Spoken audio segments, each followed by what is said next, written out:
Hello family, Nelson here. Um, just wanted to quickly post this. As I speak, my mother is undergoing surgery for the removal of a tumor in her bladder. She's a very private person and she didn't want me to post anything. But in the words of John Lewis, sometimes we need to get into good trouble. Some of you may know already because I did reach out to a lot of my friends, family, people that I thought would care enough to send a little prayer for her on her behalf. And felt really blessed also to be able to go through my list and not have it just be 2-3 people, but a good number of people that you have come into my life, and I appreciate you as I can call you my friend. And even though we don't speak a lot, or we don't, especially under COVID right now, we're not spending a lot of time with each other. But I know that you have my back, that you would have enough concern and love for me to, when I come to you and ask you for prayer for my mother, that you would take the moment and just send a little prayer on her behalf. So this is not to ask for prayer because those prayers have gone up already. This is more to kind of just testify a little bit. Just want to share a few stories. I wanted to do this earlier, but I was busy. I was making lunch for my father, and I wanted to really embrace that moment and cherish that moment with him, because 2 years ago, we didn't think that I would have that opportunity for very much longer. When my father was diagnosed with lymphatic cancer. When people have cancer, usually they find the cancer, they try to remove it, as they're doing with my mother, and then you're good, hopefully, right? But what do you do when it's cancer in your blood system, in your production of blood in your bones? How do you fix that? It becomes a harder challenge, right? Thankfully, he went through treatment and chemo, and he's doing fine and well, and we were able to enjoy a very delicious lunch, delicious chicken I made with my seasons and my sesame seeds and black and white sesame seeds, and it was delicious. And so I didn't rush to go to lunch with him, and I just savored the moment to watch some YouTube videos, and we talked, and it's a blessing to have him still in my life. So we've been here before. My family has been here before, where we see life throws a curveball, and God always sees us through, right? Another story that I wanted to share quickly. I'll try to be quick, I promise.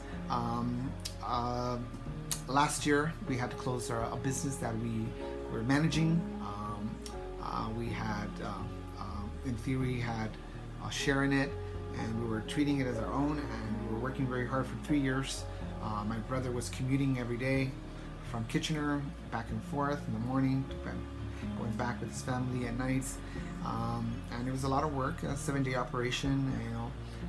It's coffee, so it's a small, they're not big number items, big ticket items. We really need the customer base to be strong and faithful. And after 3 years, it was abruptly shut down by the landlord. And although we tried to do everything in our power to remedy the situation, we couldn't. The doors were closed to us. After trying for 3 years, the landlord even called us as a courtesy call. He was like, "I know you're trying to get in, but we already made a deal with another company, and they already had a deal with. That's why they shut us down. So they had no interest in working with us, and it was devastating. It was heartbreaking, because after you pour in a lot of your blood, sweat, and tears, it's heartbreaking, right? We didn't want to give up right there, because we're not people that would give up. So we Looked for a location around the corner, and we found one. It was the ideal location, 10 times better than the location that we had. It was on a main street, right in Spadina near King, with the coffee hub of Toronto, and with a loyal customer base of after 3 years of working hard. In a 7th floor office building instead of a residential building. All our 80% of our customers were office people. And so there was this building, 7 floors. They were under construction. They were building 17 floors of office space. We were in heaven. It was like, oh my God, there was a blessing. We're so happy. We're ecstatic. And right when we were to the day before we were supposed to go into the office to sign the lease, a 5-year lease, they informed us that they will have to put this on hold because they might need the space for their lobby, and they might not be able to rent to us after all. Devastating, heartbreaking. We already had investors ready. We had $100,000 ready to pour into it, and that's on the cheap side because the previous cafe had costed $500,000 built out. It was a gorgeous location. This was we're doing on the cheap, keeping it rustic, but we knew what was important, what wasn't important, and we thought we would be doing good. And then the news comes, and we're devastated again.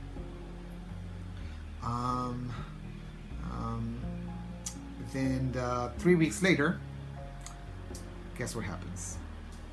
COVID-19. March 15, everything shuts down. We all thought it was just going to be a few weeks, didn't we? I thought so. Okay, a month. I give it a month. It'll blow over, and we all know what happened next. My father himself said, like, I have apologized to God because I was honestly upset with God because I had seen how hard you had worked, and this was, this is our livelihood. This is how we make our living. This is how we provide for ourselves, and he just thought it was unfair, But God that knows everything, he said no for a reason. My brother had already begun a cake making company, had rented the kitchen already the previous year, and so he came to me. He's like, I want to open retail, right? We went to our friends, the people that are in the know, the people that we have helped, and their businesses, and they all said, no, don't do it. They all discouraged us. And my brother said, well, I still want to go ahead. I believe in ourselves. And will you help me? So I went to help him. 9 weeks ago, we opened. This is the 9th week. I'm not with him this week because I'm going to be taking care of my mother. But it's going well. It's not even in Kitchener. It's like a small town, New Hamburg, Ontario, off of like 20 kilometers from Kitchener. Population 10,000. But they've embraced us, My niece's birthday was last week on Monday, and we posted a little something. It was meant for like the church people to come down and say hi, at least to happy birthday, since we couldn't do a birthday party for her, and we did a cake and everything, but we realistically couldn't invite anybody, just to keep it safe for everybody. So she was a little disappointed, and strangers, people that follow Cake Maker. Caker Maker is the bakery, and people just drop in and just like, oh, we saw your posting, and they would bring gifts to her. And these are strangers. This is like a mostly Anglo community, and here they are. There's this immigrant family. Visible minority family, and they're embracing us, and they're so happy, and they're just every week new people coming along. So we're so glad that you're here in our community. We're here to whatever we can do to support you. And that's, again, door shuts, another one opens, right?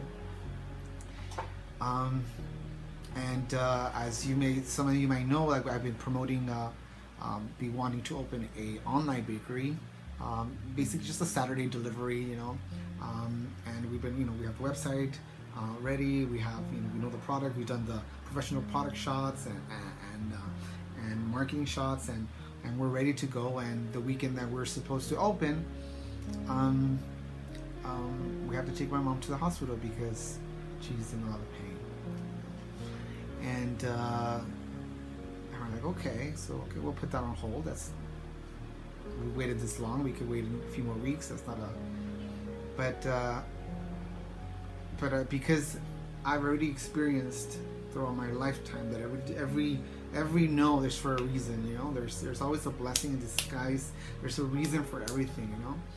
And that has been the pattern, right? So I was at peace, you know.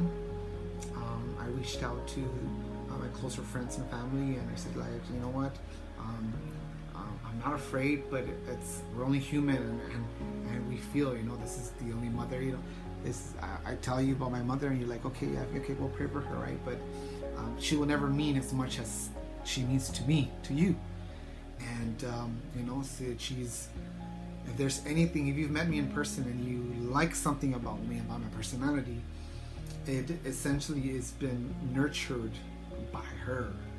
It is my mom that's brought that nurturing, the whole patience part of it, the whole I wanted to be insightful and everything. That's my father. But any tenderness, any loving, any empathy, it all comes from my mom. You know, we are a product of our parents. You know, and she's my heart. You know, she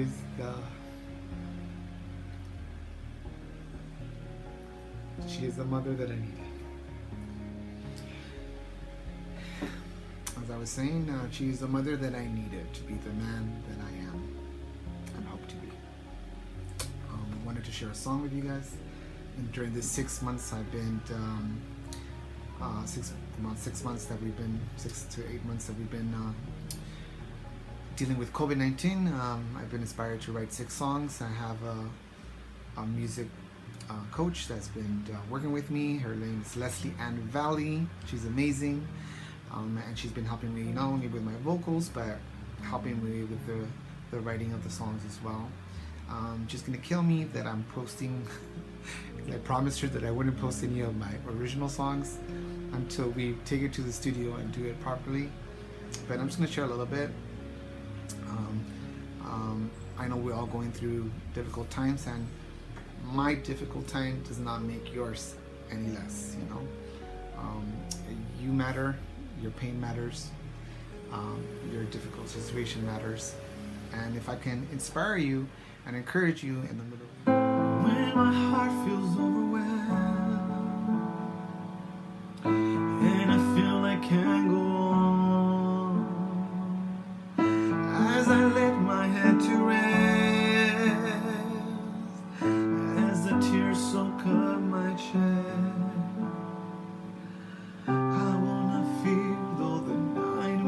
dark and long, I will not fear, for his love outshines every doubt. I will not fear. I will not fear. I will not fear, though the night may be dark and long. I will not fear, for his love outshines every doubt. I will not fear. I will not fear. When our hope is dimming out and I feel like giving up, I lift my head onto the sky as I whisper to the stars, I